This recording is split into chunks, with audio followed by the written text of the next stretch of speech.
You're welcome to The Point. We're receiving a role model and an inspiration to many. She is the pioneer female technical advisor in the Ministry of Justice in charge of penitentiary administration. She's also the pioneer inspector general in the Ministry of Justice in charge of penitentiary administration. She's also had the post of the director of ENAP in Buea. She's also handled the post of the pioneer inspector general in charge of penitentiary administration in the Ministry of Territorial Administration and Decentralization. She's also been the pioneer female superintendent in charge of the Bamenda Central Prison. She's also been the pioneer female administrator in charge of discipline and studies at the then CENFRAP and now ENAP in Buea. She's also handled several humanitarian activities, amongst which is the Cameroon Prison Fellowship. We're talking here about Madame Nana Abuno Marie. You're welcome. Thank you, Joyce. You're welcome. And she's still the pioneer of this program. You're welcome. You can have your seat.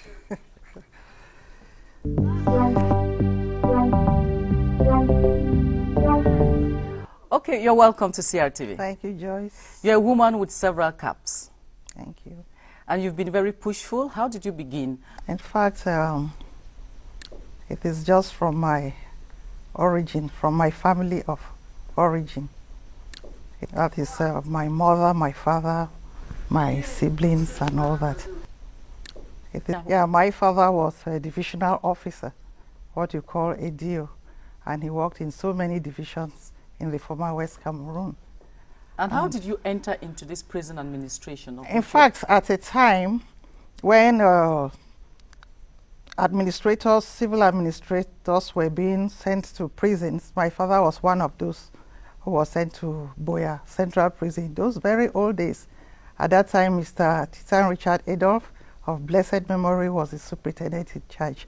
So I paid him a visit. You know, he took us, we were just about 4 or 5 years old. In fact, we went to visit him in the prison, and I saw many prisoners there, and I had compassion on them. I said, wow, why should people be incarcerated this much? Then when I studied and came back from the University of Benin, Benin City in Nigeria, I went visiting my husband's friend, Mr. Simon Fosse. Then he was he was then an administrator of prisons and the chief of service in the Ministry of Territorial Administration and Decentralization. And he told me that they were writing some competitive examination into the prison training school as administrators. So I went in for it and I made it. I became one of them. And at that same time also, I happened to have come in contact with one lady, Madame Anan, of blessed memory. She was superintendent in charge of Ufu prison. She came in when I was with Mr. Fozier and gave her a very good salute. In fact, I really admired her. I said, oh, maybe I could be like this woman. So from there, I developed the interest in the corps. And you've been very successful and very pushful Extremely successful. I admire the corps. I adore it, and I love it.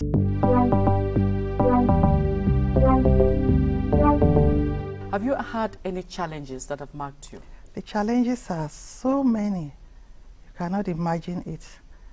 The fact that I'm a woman could be a challenge, but to me, chauvinism has no place in my life.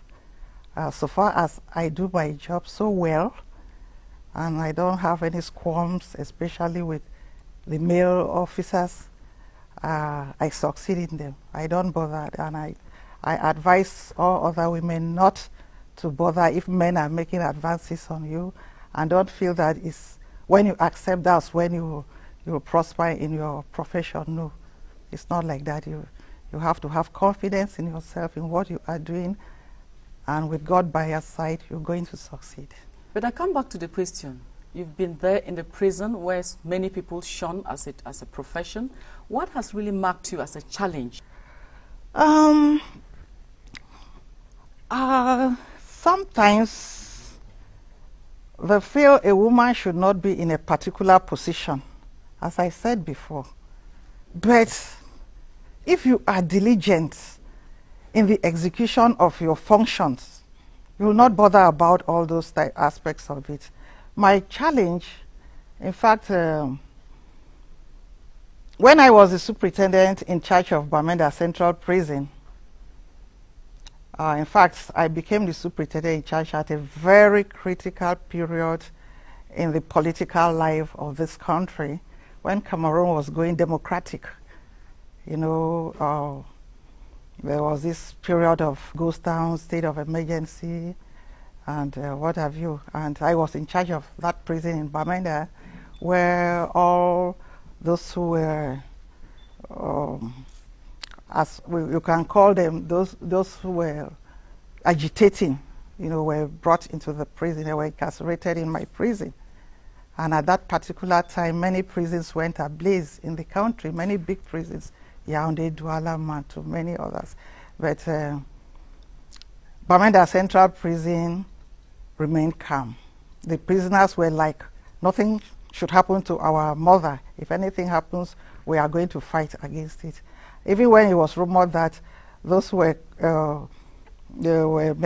those who had problems in the town, and they were being arrested and some escaping, that they were coming to break open the prison and get the prisoners to join them in the atrocities in town. My prisoners told me, no, Mama, we'll never join them.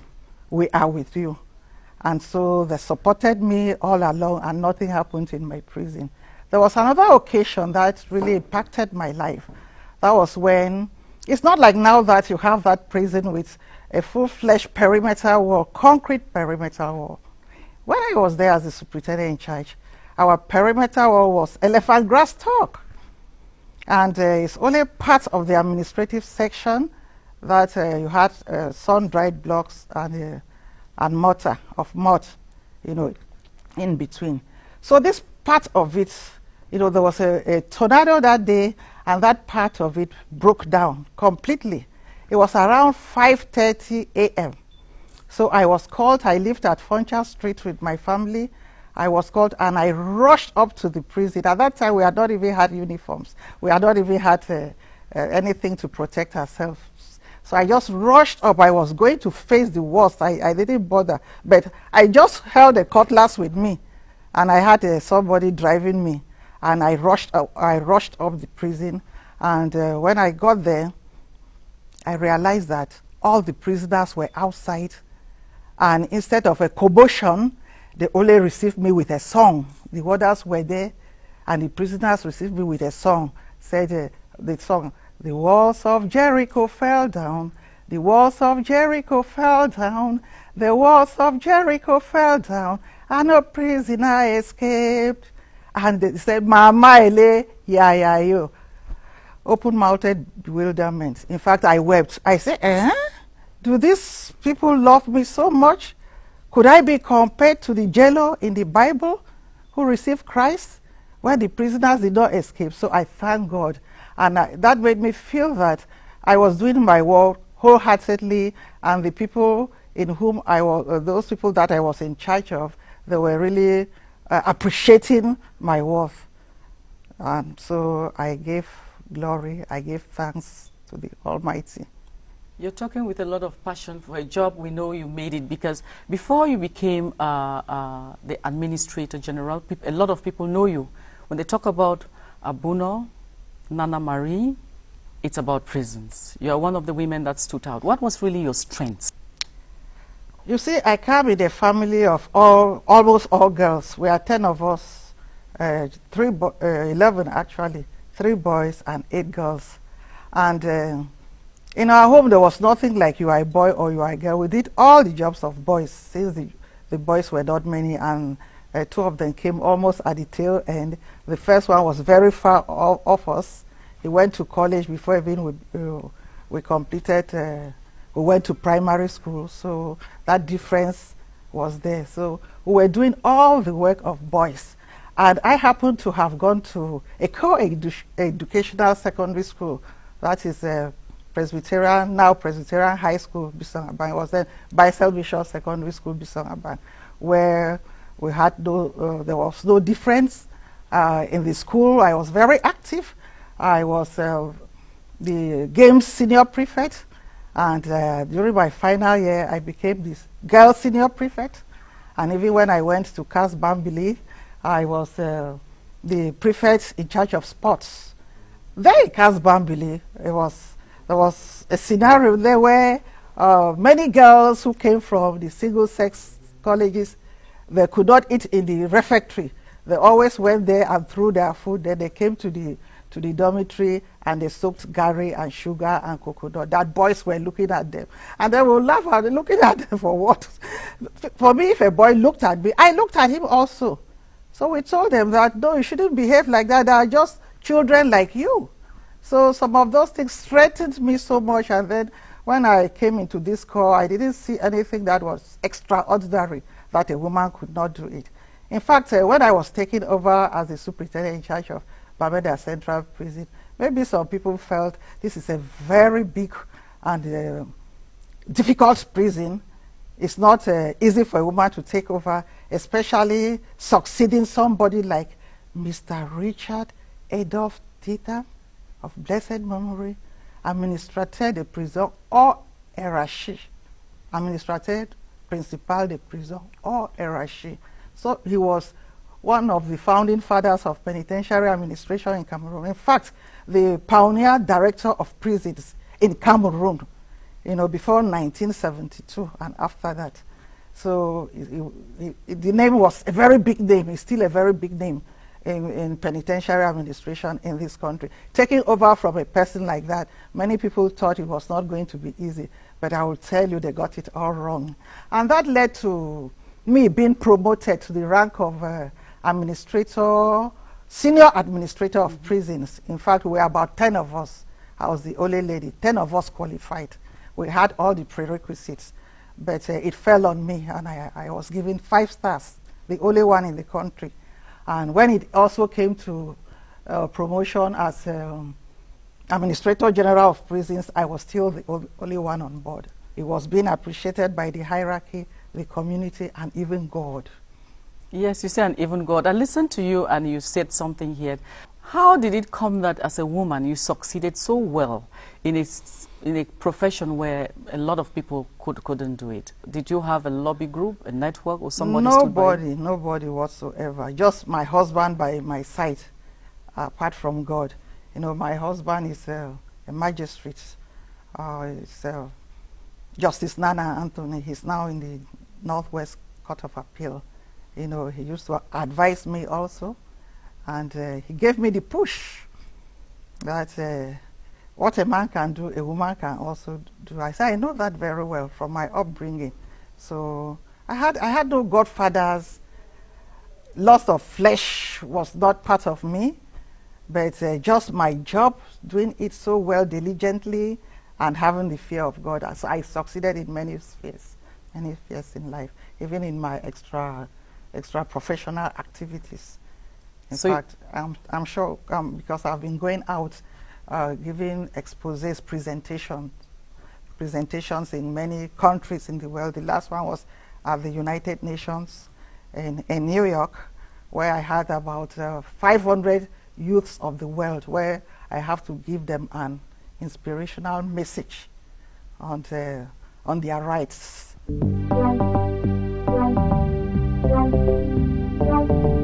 What was your relationship with those prisoners? You said they called you a mother. Were you that iron lady that we know you are? No, I don't think so. I just took them like my I'll tell you something. It's very interesting. I was in my home at Foncha Street one Saturday morning, and my youngest son then, he was, I think, 4 years old. I was still in bed. We were still in bed when he came knocking at the door. Mommy, Mommy. I said, yes, what is wrong? He said, your children have come. Mommy, your children have come. I said, who are these my children who have come? And when I opened the door, he ran away, and I saw that they were prisoners who had come to work in my house that Saturday to do cleaning of the surrounding that day. Which means even this, my tender child, he knew that these inmates, these prisoners, are my children.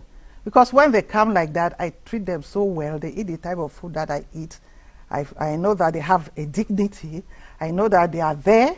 It's not, it may not be, some of them may not have committed the offenses for which they have been incarcerated, and I always tell them that they are there because the Lord wants them to be there and be rehabilitated, reformed and rehabilitated, because some of them, maybe some of their friends with whom they committed those offenses were not in prison, but they are there thinking that they are not favored by God. But those their friends outside have all died. So it was just for their own security. Maybe it's the purpose of God for them. So I always counsel them. Sometimes I eat with them. Then we dance with them. We worship together. They were not very far away from me. So that whenever there was anything that was to happen that was very dangerous to the prison, I got wind of it very fast. And everything went on well. And I integrated them. I mean, these inmates, they are representatives in some decisions of the prison that were very, very detrimental to their own care in the prison. But I let them participate in those decision-making ceremonies so that they themselves take the decision. We put out the problems we are facing. They themselves take the decision. They advise that we could do this. So that before we even go to tell the rest of the inmates, these their representatives have already done the work 90% for us. So there was always peace in that. They were not far from us. Is it really reformatory? Because we think prison is where they lock you up. You don't have access to certain things we have outside. Briefly, can you tell us, as you were there, what is life in the prison? Are they educated? Are they reformed? And if you had to correct something, if you were to go back to give an advice to how prisoners should be treated, you've been there. The most important aspects or the most important objective of every penitentiary system in the world is to reform and rehabilitate offenders so that when they eventually are released from the prison, they don't go back to the society and continue with their criminal activities. And were you doing that? I was doing that. So as a prison administrator in charge of the prison, you don't just have to depend on the government. You have to go an extra mile to see to it that that particular goal of prisons is fulfilled. You see, like in Bamenda Central Prison, we will not just sit and say, oh, the resources are not there from the state, but we have to do a lot in order to provide these resources. Like what? I got into contact with many other bigger international organizations, with many embassies in this country, like the British High Commission. They constructed a poultry there, a piggery. There was a farm there by the Ministry of Agriculture. And in fact, if you went, even computer services, if you went to that prison, the prisoners, most of them gave testimonies that they felt they were in a college, that they were not in a prison. You know, they knew that if they left this prison, they were going to become people in future outside with a lot of dignity and a lot of resources to go about their daily activities. And when I see things going wrong, sometimes I weep. And what are those things you see go wrong? They are there, they are there, they are there, they are there. Sometimes I weep. And when I am executing my projects, sometimes in the prison, I have a feeling of nostalgia. I sing and dance with them, and they too feel that this is somebody who really cares. I have a lot of satisfaction. And if you had to take it all over, you still be a prison administrator? Yes, yes. I will still love it. I will still love it. Okay, with all this experience, Madam Nana Abunomari, what lessons can you share with the other ladies and Cameroonians that are listening to you? There are many, in the Corps, there are many administrators, warders, superintendents, chief warders who say I'm their role model. That they really love the way I did my administration, and they would love to emulate me. And what are some of those tips of your administration that were unique that we'll have to take home? Just having a humane feeling you know, for rights, human rights. I always respected human rights, and I gave them what they should have. Even as the director of the National Prison School in Buea, I instituted human rights, the teaching of human rights to the students. At that time, it was not even obligatory to teach that course in our military and paramilitary institutions. I also instituted moral education, because sometimes in executing their functions, this staff, it is sometimes difficult for them to respect human rights, especially if they are not aware of what they should do. So I inculcated that attitude in them. And today they tell me, Mama, thank you. We are doing it as you taught us. Even though somewhere along the line you may have some who go off it. Because you know, these people who are incarcerated, they are completely handicapped. Their liberty has been deprived. So they are not free to do what they should do. And you there as the administrator, as the staff, in fact the staff of every penitentiary establishment in the world is the greatest asset. So you, the staff, you must be very humane.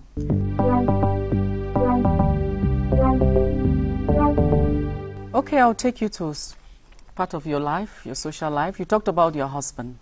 Who is he? He's Justice Kwamunana Anthony. He's a magistrate. He's Vice President of the Court of Appeal in the Northwest region in Bamenda. For how long have you been married to him, and how many children? 40 years. 40 years, 6 biological children, 1 adopted, and many other children whom I'm bringing up, so, and I've brought up. So I don't even know their parentage. I don't know their families of origin. I just have that passion, and I decide to educate them. Why I ask you this question is because you're such an iron lady, a woman who really made us proud of the prison administration. Before you, I didn't know much about it, I will confess. And has it not occurred once that your husband feel complexed, the other women too, women who are in your shoes, who outshine their husband? How has he been? Has he taken it like you are somewhere and they say, Madame Abuno, Nana, not him as Mr.? I don't think my husband has that complex. Instead, as far as that's concerned, I will say he feels good about it. The problem arises only when he feels I stay out for too long hours. Maybe I meet some personalities. He feels jealous? It could be something like that once in a while, because when I just started in Central Buea, I was staying out for long hours, because as someone in charge, you must see to it that everything is in order before you leave the office.